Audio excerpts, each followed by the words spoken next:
What is good with it, YouTube? Fight fans all over the world. It's your boy, the realest of the real. Yes, sir, I said it. Real Talk Boxing. It is a privilege and honor and a major blessing to be back with you beautiful people yet. Again, we're going to jump back on Mr. Deontay Wilder. um, I want to talk about some of the things that he stated, referring to Anthony Joshua, stating that Anthony will avoid him. Anthony will try to, use his loss against Parker as a way to get out of the fight with him. Uh, doesn't make any sense whatsoever. I want to say that right off the top.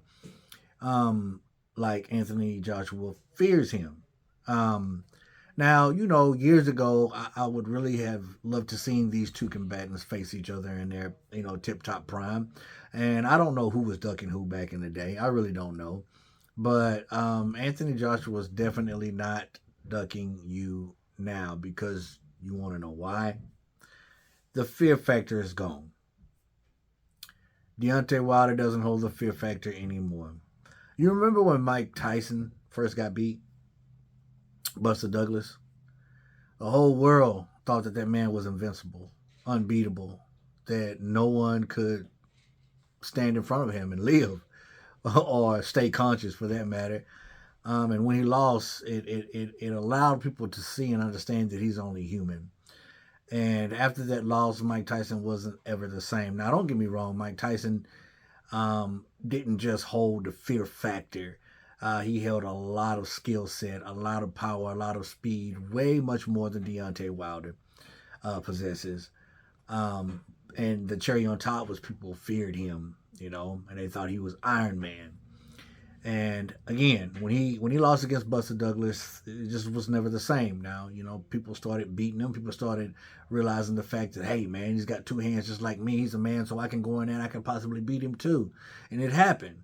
And that doesn't go to say that Mike Tyson didn't go on after his defeat and, beat credible fighters, elite fighters, because he did. Because again, it wasn't just a fear factor. He had more in his arsenal. And also, I remember when one of my favorite fighters in the whole entire world, especially at the time he got knocked out by Antonio Tarver, Roy Jones Jr. was looked at like he was Mr. Unbeatable, Mr. Unknockoutable. The dude was just beating people left and right.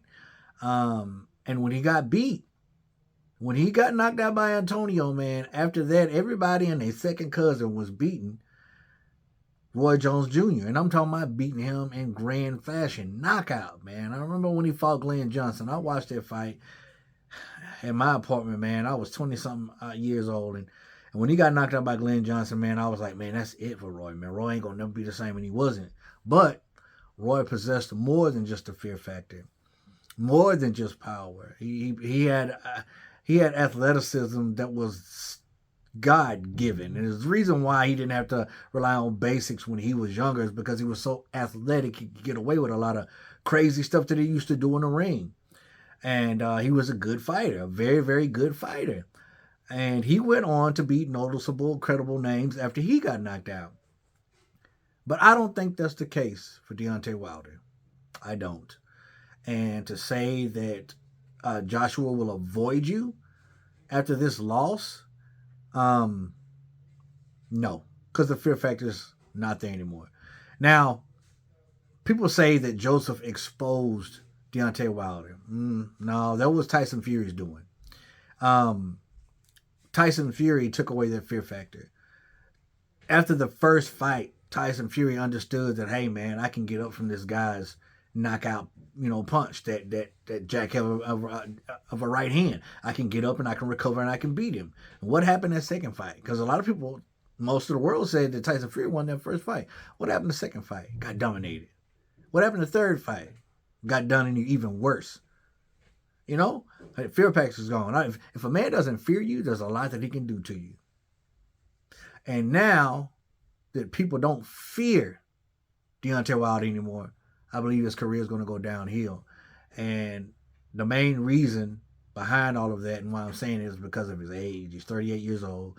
He doesn't have the basic fundamentals down packed. And I think he's too old to learn any new tricks. He's just different. Those fights with Tyson Fury took everything out of him. And he's just different. The fear factor is gone. Everybody knows it. He knows it. Anthony Joshua is not afraid of you. He is not going to avoid you. He doesn't really need you now. Even though that fight is still a huge fight, I feel like I know what's going to happen. And you know what the crazy thing about this whole situation is? I actually feel bad for Deontay Wilder. You know, back in the day, me and Deontay Wilder were sworn enemies. You understand? Them Elemental P boys, sworn enemies. Them Alphabet boys, sworn enemies. But I can't help but to feel bad for the guy because he's relied on that fear factor in that one straight right jackhammer of a punch. And now he can't even connect that on people. His confidence isn't there. He says his killer instinct isn't there. I just don't keep. He's not confident. Tyson Fury took that away from him. And Joseph Parker capitalized on it because he didn't fear him. And he went in like a man who doesn't fear another man. And he took the fight from Deontay Wilder. Deontay Wilder, I feel like it's the end of the road for you, bro. And I'm saying this genuinely in front of everybody right now. I feel bad for him. I really do. I think he should go ahead and retire. You know, he still has a big enough name to where he can, you know, get in where he fit in and get some good money. I mean, let's see him right now against Andy Ruiz. Andy Ruiz sitting back. That's for another video. I ain't going to talk about Andy Ruiz right now. But he was, you know, coulda, woulda, shoulda. I wish that was me in there beating up on him. Well, you had your chance, but we're going to talk about that in another video. But what do you think about Mr. Deontay Wilder, this career, where he's going to go from here on out? And I think it's downhill, to be honest with you, if not retiring out. But that's just my opinion. I want to know yours. Comment down below. Let your boy Real Talk know. As always, respect all, fear none. God bless. Until next time, Real Talk Boxing. I'm up. I'm out of here. Bye, y'all.